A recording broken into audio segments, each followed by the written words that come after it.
بسم اللہ الرحمن الرحیم۔ آج کل ہم حرمین شریفین کے مقدس اور مبارک سفر پر ہیں۔ یہ اللہ تعالیٰ کا فضل اور کرم اور انعام ہے کہ اس نے مدینہ طیبہ اور مکۃ المکرمہ میں حاضری اور عمرے کی سعادت عطا فرمائی۔ دعا ہے کہ اللہ تعالیٰ اسے قبول فرمائے۔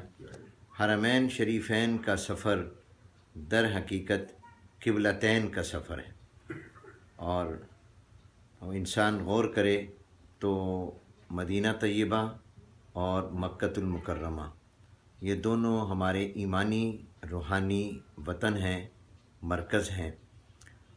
مکۃ المکرمہ میں بیت اللہ ہے اور مدینہ منورہ میں رحمت عالم حضرت محمد الرسول اللہ صلی اللہ علیہ وآلہ وسلم ہے۔ بیت اللہ یہ ہماری عبادت کا قبلہ ہے۔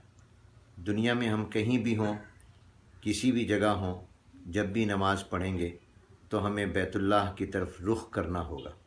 قرآن کریم میں اللہ تعالیٰ کا ارشاد ہے، فَوَلُّوا وُجُوهَكُمْ شَطْرَ الْمَسْجِدِ الْحَرَامِ، نمازوں میں رخ مسجد حرام کی طرف کرو۔ لہذا کوئی کتنی خوبصورت مسجد کیوں نہ ہو، لیکن اگر اس کا قبلہ درست نہیں ہوگا تو وہاں نماز نہیں ہوگی۔ نماز تبھی ہوگی، عبادت تبھی ہوگی جب رخ بیت اللہ کی طرف ہوگا۔ گویا بیت اللہ مکۃ المکرمہ یہ ہماری عبادت کا قبلہ ہے، اور مدینہ طیبہ میں رحمت عالم حضور اکرم صلی اللہ علیہ وسلم ہے، اور جناب نبی کریم صلی اللہ علیہ وسلم ہماری زندگی کا قبلہ ہے۔ قرآن کریم میں اللہ نے فرمایا، لَقَدْ كَانَ لَكُمْ فِي رَسُولِ اللَّهِ أُسْوَةٌ حَسَنَةٌ، گویا زندگی گزارو تو جناب نبی کریم صلی اللہ علیہ وسلم کی تعلیمات، ارشادات، فرمودات اور سنتوں کے مطابق گزارو۔ جب تک مسلمان کی عبادت کا رخ درست رہے گا اور اس کی زندگی کا رخ درست رہے گا تو وہ کامیاب ہوگا، اور جب اس کا رخ پھرے گا تو اس کی زندگی کامیابی کبھی حاصل نہیں کر سکتی۔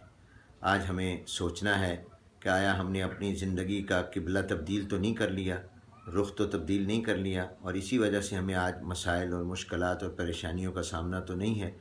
اگر کوئی حضور اکرم صلی اللہ علیہ وسلم کو اپنی زندگی کا قبلہ نہیں بناتا تو پھر قبر میں اس کا رخ بیت اللہ کی طرف سے بھی موڑ دیا جاتا ہے۔ اس لیے ہمیں یہ چاہیے کہ ہم اپنی زندگی کا قبلہ بھی اور عبادت کا قبلہ بھی درست کریں۔ حرمین شریفین کا جب سفر کریں، جب اس کا تصور کریں تو ہم یہ سمجھیں کہ یہ ہماری عبادت اور حیات کے قبلے ہیں۔ اللہ تعالی ہمیں اپنے ان قبلوں کی قدر کی توفیق عطا فرمائیں۔ وما علینا الا البلاغ المبین۔